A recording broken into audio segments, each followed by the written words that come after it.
syukur marilah kita ucapkan. Assalamualaikum warahmatullahi wabarakatuh.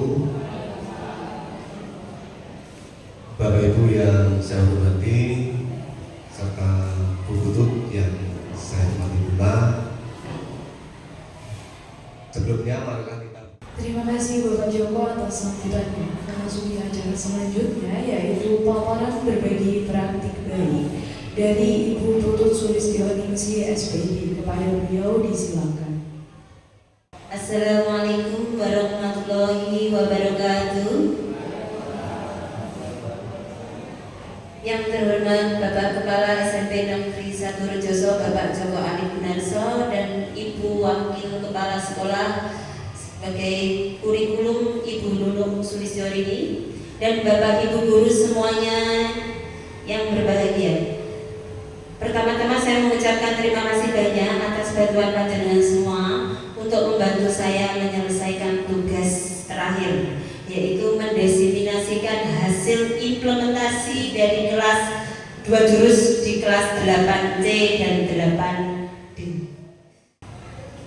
Nah, Bapak Ibu, untuk mengenali potensi anak-anak kelas 8C kemarin saya menggunakan aplikasi Aku Pintar untuk mengenali gaya belajar dan kecerdasan majmuk. Seperti ini Bapak Ibu.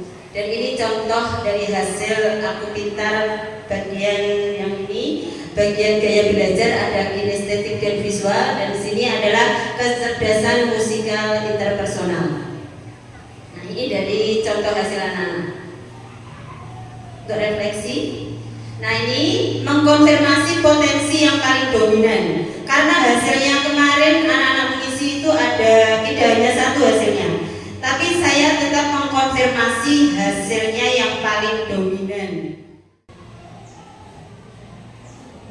Nah, ini untuk konsepnya, saya kemarin menyampaikan anak-anak materi tentang gaya belajar. Tentunya gaya belajar di sini yang paling dominan adalah ada visual, auditori, dan kinestetik.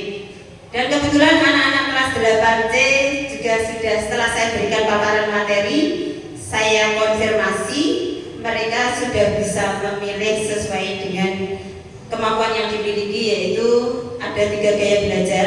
Namun strategi mereka berbeda-beda dan anak-anak juga sudah saya berikan paparan materi. Namun harapan saya di sini setelah menyampaikan materi tentang gaya belajar, harapan saya anak-anak bisa menyesuaikan strategi belajarnya di dalam pembelajaran. Contoh, mungkin Bapak Ibu di kelas media yang digunakan itu kan berbeda-beda.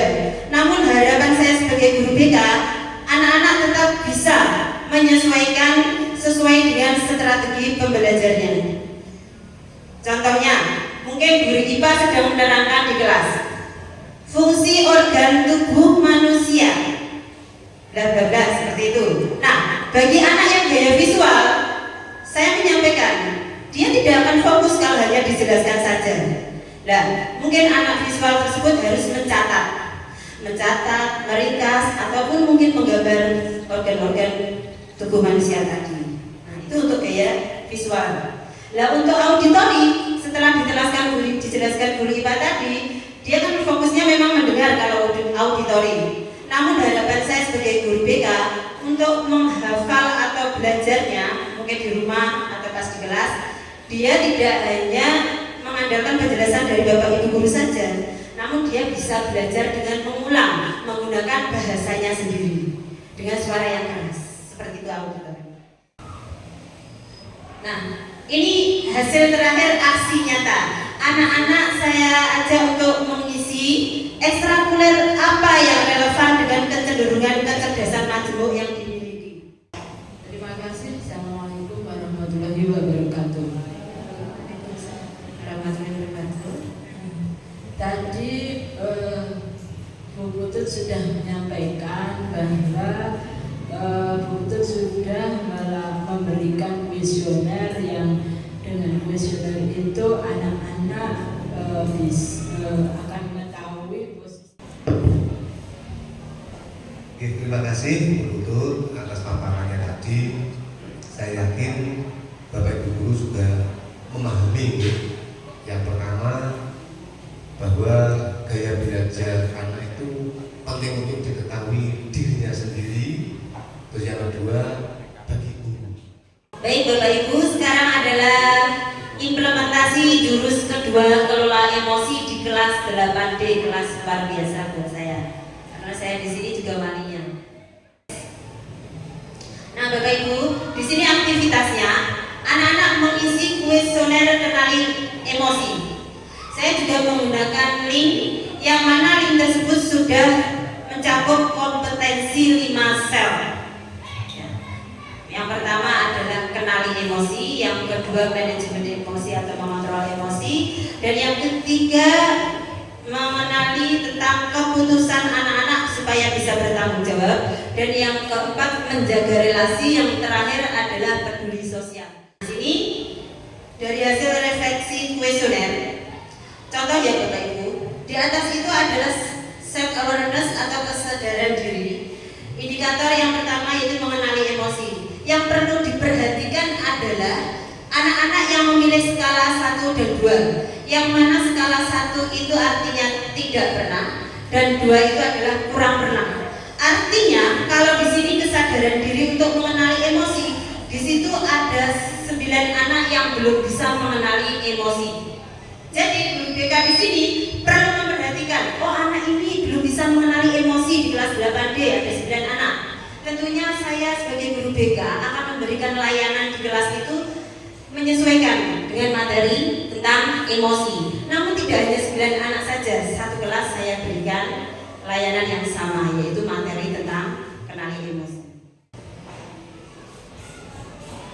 Nah, refleksi permainan kertas ini, nah ini mohon maaf, saya rahasiakan, mungkin dari foto ini kelihatan siapa, tapi nama tidak saya sebutkan. Itu adalah salah satu anak yang belum bisa mengontrol emosinya. Nah, saya juga memberikan konsepnya untuk menyadari diri mengenali emosi itu seperti apa. Mungkin saya bisa menggunakan gambar tentang emosi, macam-macamnya itu ada rasa bahagia, marah, kecewa. Nah, saya memberikan gambar untuk anak-anak bisa mengenali emosinya. Mungkin saya juga bisa bertanya, saat ini kamu selama 24 jam merasakan emosi apa kira-kira? Nah, isinya adalah tentang emosi, ada gembira, senang, tidak semangat, takut, sedih, marah. Nah, anak-anak saat itu saya tanya, emosi kalian saat ini itu seperti apa? Andaikan nanti ada yang memilih takut atau tidak semangat, nah ini guru BK perlu untuk memberikan layanan konseling. Seperti itu ya Bapak Ibu. Contoh kolaborasi guru BK dan non BK. Ini bentuk kolaborasinya ya. Jadi evaluasi dari layanan BK. Tidak semua siswa mampu mengenali emosi di setiap waktu. Itu dari saya guru BK-nya. Sedangkan dari guru IPA, siswa mampu mengenali emosi melalui kebutuhan energi dengan cara tanda lapar dan haus. Jadi pertanyaan yang diberikan guru IPA nanti adalah, bagaimana perasaan kalian jika sepulang sekolah kalian merasa lapar, tetapi di rumah belum ada makanan yang disajikan oleh keluarga? Nah, ini untuk mengenali emosi mereka. Terus tidak lanjutnya, siswa dapat mengenali emosi di setiap waktu, termasuk memaknai pembelajaran selain mapel BK. Nah, harapannya dari mengenali emosi ini, anak-anak langsung kita beri caranya bagaimana untuk bisa mengontrol emosinya sehingga dia tidak bereaksi negatif di setiap hal. Demikian paparan materi dari saya. Kesimpulannya adalah 1. Implementasi kelola emosi siswa melalui pembelajaran di guru mata pelajaran selain BK.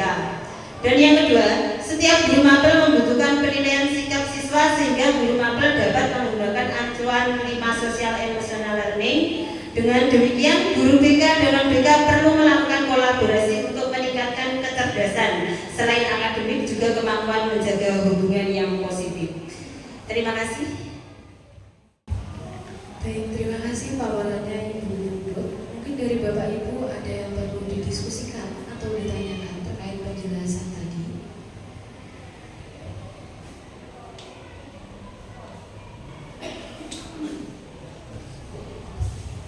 Ya, terima kasih Bu Putut atas materinya, ini materi yang cukup menarik dan sering kita jumpai permasalahan-permasalahan tentang emosi yang ada di kelas ya.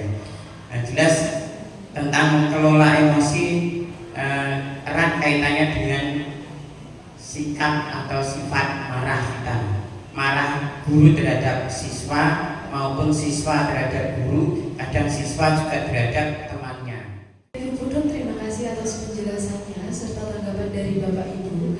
Beri apresiasi berupa tepuk tangan kepada Ibu Putut atas penjelasannya. Kepada Ibu Putut disilakan untuk duduk kembali. Sesi selanjutnya yaitu doa. Doa akan dipimpin oleh Bapak Sismanto. Kepada beliau dipersilakan.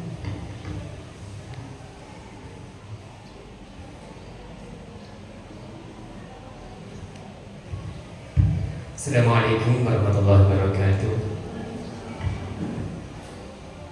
A'udzubillahi minasyaitonir rajim. Terima kasih Bapak Sismanto atas barokah doanya, serta kami ucapkan terima kasih kepada Bapak Ibu Guru SMP Negeri 1 Rejoso atas atensinya hari ini. Semoga membawa manfaat untuk kita baik di dunia maupun di akhirat. Baik, memasuki acara terakhir yaitu penutup. Marilah kita tutup acara pada pagi hari ini dengan bacaan hamdalah. Saya mewakili